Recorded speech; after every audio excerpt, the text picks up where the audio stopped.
When he got a message from a young nanny on a dating website, his good heart won out over his good sense, and he tried to help her. Over the course of more than 4 years, she took him for everything he was worth and laughed about it. This is the story of Peaches Stergo, the Florida woman who scammed a Holocaust survivor out of millions of dollars. Hi friends, I'm Katie, and this is Katie Does Crime. Thank you for joining me for the first time if you're new here, and hello to the usual rapscallions and reprobates. Please consider subscribing or joining me on Patreon if you'd like to hear more true crime stories. Peaches Stergo was looking for love, or at least that's what she wanted her victim to think when she signed on to a dating website back in 2017. She was a 30-year-old woman living in Florida, and she had her sights set on an older gentleman from Manhattan.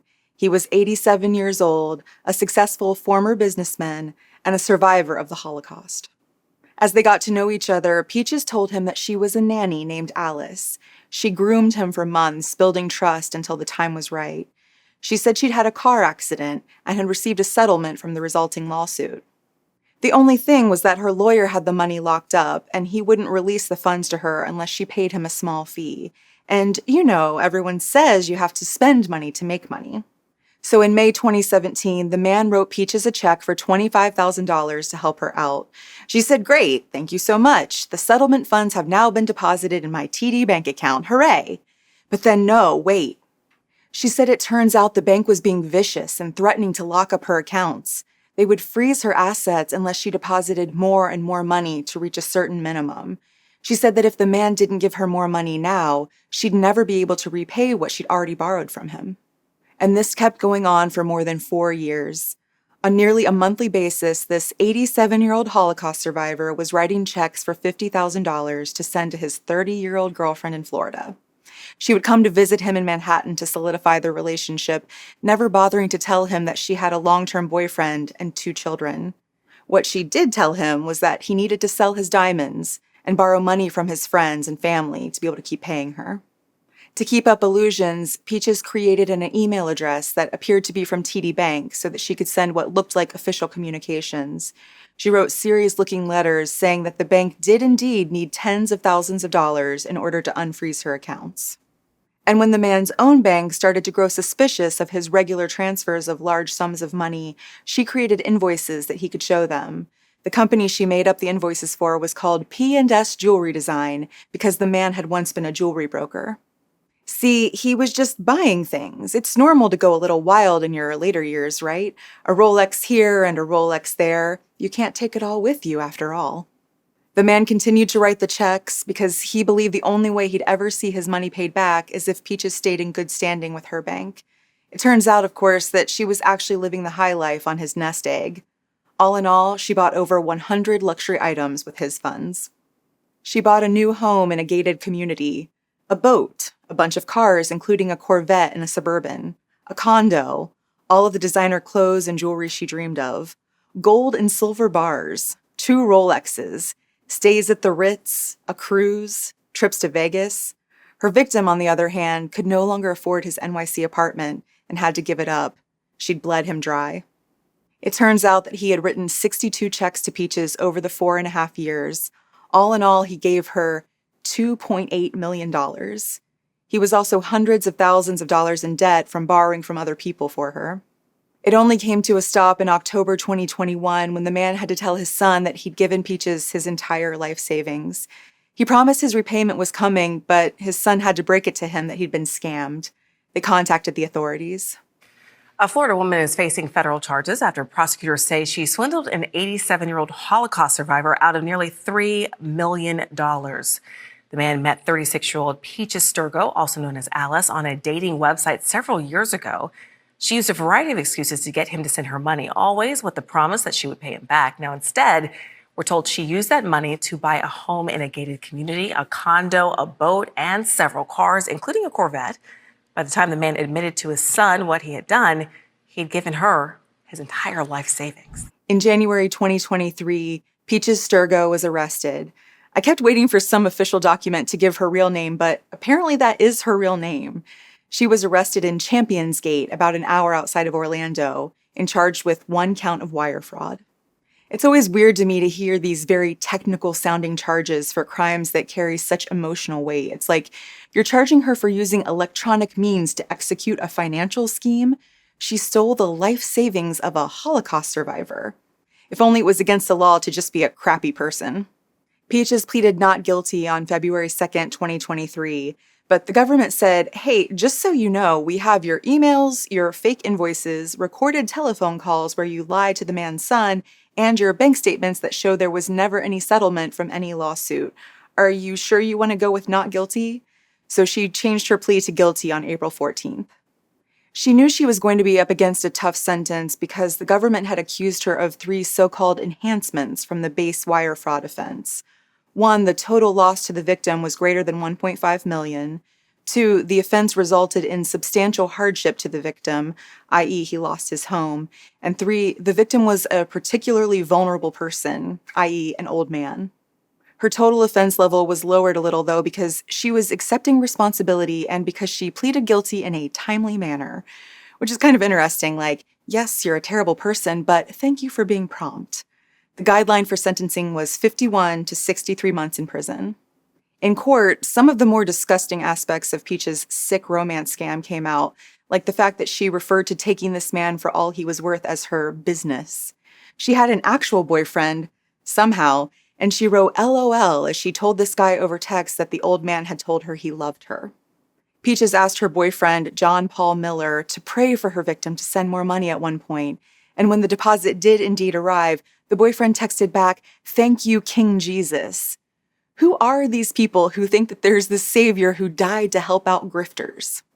When Peaches finally stole the man's millions and he had nothing else to give, she joked to her boyfriend about the man being broke, but she also said she was aggravated, hurt, and frustrated that now he wouldn't be sending her anything more. She said, "I don't want to work, it's too hard." When she was asked in court if she had anything to say, she simply said, "I'm sorry." The judge in the case called her actions unspeakably cruel and motivated by greed, but her lawyer said that growing up, Peaches had experienced instability and trauma that led to compulsive behaviors.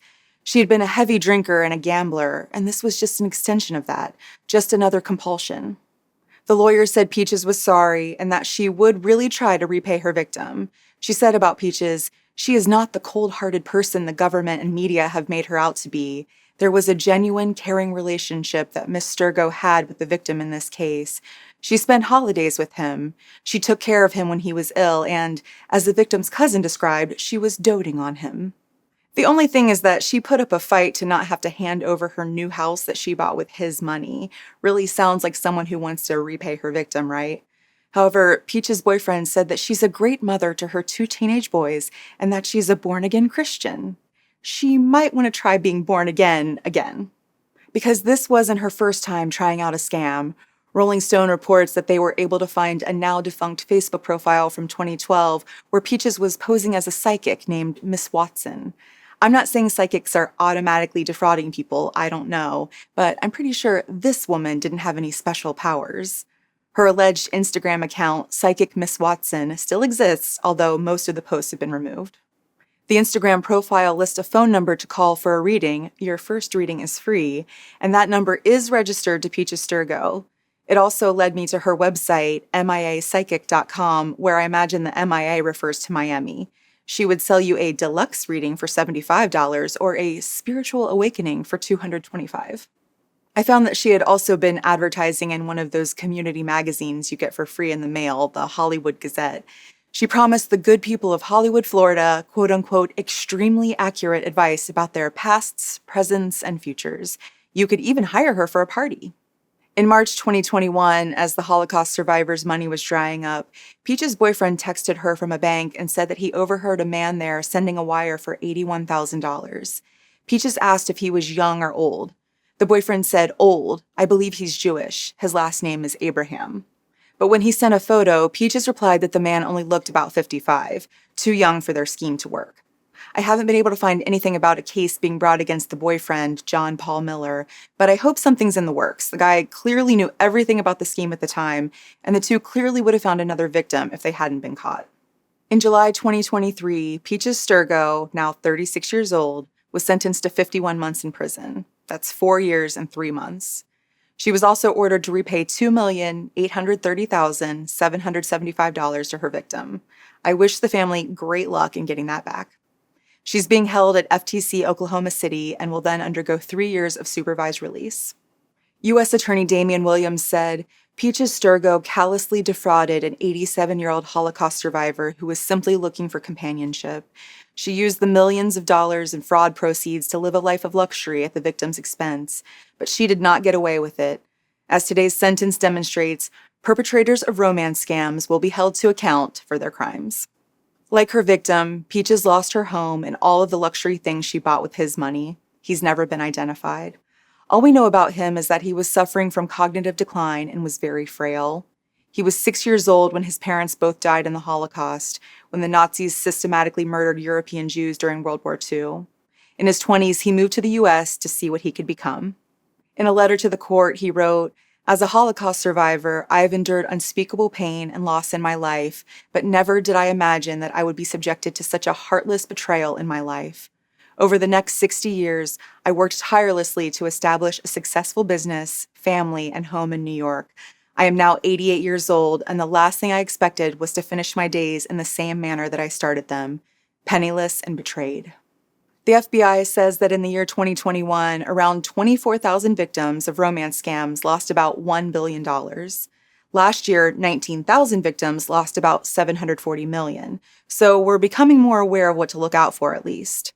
Experts say romance fraud crimes like this are on the rise nationwide and are affecting people of all ages. Experts say scams like this are preventable. If they feel they're being told the only way to get their money back is by investing additional funds, that's a huge red flag. The first step is always having that open line of communication and maintaining a relationship with family members, because isolation, both real and perceived, is always the first factor or a warning sign in and of itself. Silver and Morello say to have financial advisor or a bank contact a trusted person if they notice unusual activity. That contact can help freeze the money before a big loss. Don't be afraid to speak up if you're worried that somebody's taking advantage of you. And if something doesn't make sense, respect your own spidey senses. Speak up, speak to family members. There's a lot of resources out there. And one of those resources is the AARP, who have a fraud watch call line available that you can call with any questions about fraud. Experts also say not to blame the victim for being scammed or strip them of their financial freedoms, because that fear of that happening tends to be what makes matters worse in the first place. Dear listeners, do everything you can to protect your grandpa. And as always, please let me know what you think about this case in the comments. Thank you for tuning in today. I'm just a true crime fan like you are, and I really appreciate you taking a chance on me. Please like and subscribe to my channel if you'd like spending this time together. I would be so appreciative. Until next time, I'm Katie, and this has been Katie Does Crime.